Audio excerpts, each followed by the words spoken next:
Alors, Geoffrey Cagne, on vous attend chaque semaine avec beaucoup d'impatience parce qu'avec vous, on se régale à chaque fois. Qu'est-ce que vous avez pour nous au menu aujourd'hui ? Alors aujourd'hui, on va parler vraiment des classiques. Donc les classiques de la pâtisserie, c'est, comme je disais tout à l'heure, les Saint-Honoré, les millefeuilles, les tartes citron, c'est tout ce qu'on aime. En fait, tout ce qui nous rappelle un souvenir ou autre. Tout le monde connaît un classique de la pâtisserie. Mais justement, vous, c'est quoi votre classique de la pâtisserie préférée ? Alors moi, j'aime tous les classiques. C'est ça mon problème, c'est que c'est pour ça que j'ai des bonnes petites brioches sur les côtés. Je le dis assez souvent. Moi, je suis gourmand, donc moi, c'est le millefeuille et notamment le russe. Et c'est pour ça que j'ai voulu revisiter ce russe avec Philippe Monticini. Et c'est ce que je vous ai ramené aujourd'hui pour... C'est un millefeuille russe. On appelle ça comme ça, non ? Pas du tout. Non. Pas du tout. Alors le russe, c'est un dessert originaire de Pau, exactement au Laurent.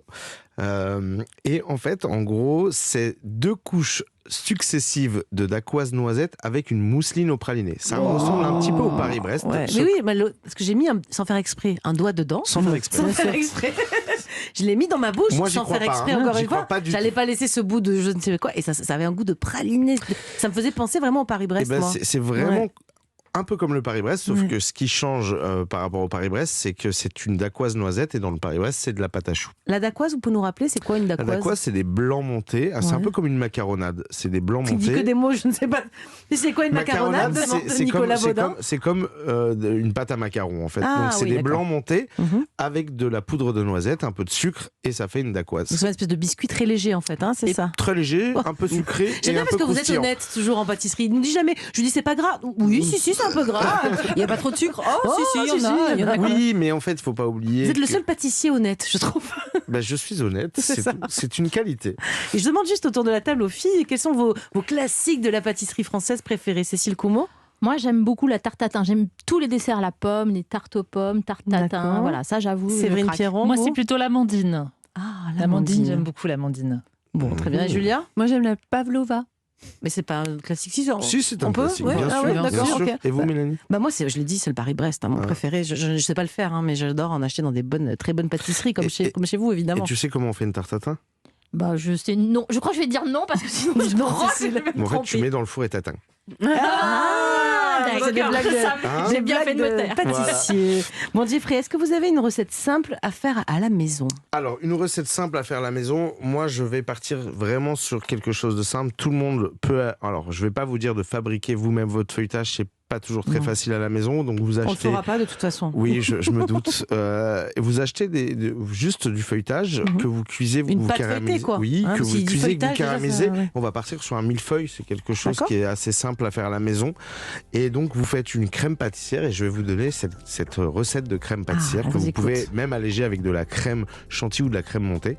Donc pour faire une crème pâtissière, donc vous mettez 300 grammes ou 300 millilitres de lait, une gousse de vanille, vous mettez ça à bouillir. Ensuite, dans un récipient, une bassine ou un cul de poule, 70 grammes de sucre semoule, 30 grammes, de maïzena ou de fécule de pommes de terre ou de fécule de maïs, 6 grammes de sel, 16 grammes de beurre. En fait, vous mélangez bien tout ça. Julia vous écoute pas du tout, elle est en train de tout manger comme d'habitude. C'est pas. En fait, vous mélangez ça. Donc les jaunes d'œufs.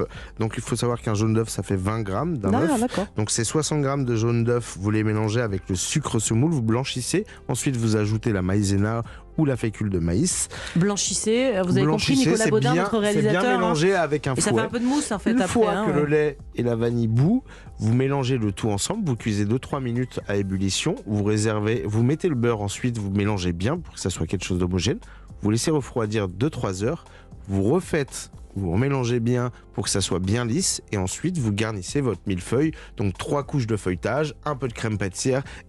Et c'est que de la gourmandise, de l'amour, et c'est très bon. Et comment on fait le dessus ? Parce que dans les pâtisseries, souvent sur la première couche, c'est caramélisé. Voilà, il y a un truc, Alors, même on dirait du sucre. Une fois que le feuilletage est cuit, vous prenez du sucre glace, vous en mettez un tout petit peu, et vous mettez votre four à 250 degrés. Et en fait, ça va caraméliser juste le dessus parce que vous avez une fine couche de sucre glace et vous le sortez. Alors attention parce que ça peut noircir très vite aussi. Donc c'est quelques secondes, non quelques minutes. Alors c'est vraiment 30 secondes à 1 minute, tout dépend du four. Il faut surveiller, il faut rester devant. Parce que si c'est noir, c'est moins appétissant en tout cas. Non. Ça, Allez c'est pas sûr. prendre une douche en attendant que ça caramélise parce que ça sera surtout pour vous. J'imagine que les douches durent très longtemps. Oh bah dis donc. Oui, c'est vrai, j'aime bien. Je prends des bains, c'est très long. Julia a tout fini. Non, j'ai pas tout fini, il me presque, reste un tout petit peu. Qu'est-ce qu'elle a dégusté exactement? Rappelez-nous le russe. Alors c'était le russe. Donc moi j'ai créé cette collaboration du russe avec Philippe Conticini et la différence c'est qu'on a mis un caramel au praliné avec des noisettes sablées, fleurs de sel, un strudel noisette, une mousseline au praliné et pâte de noisette.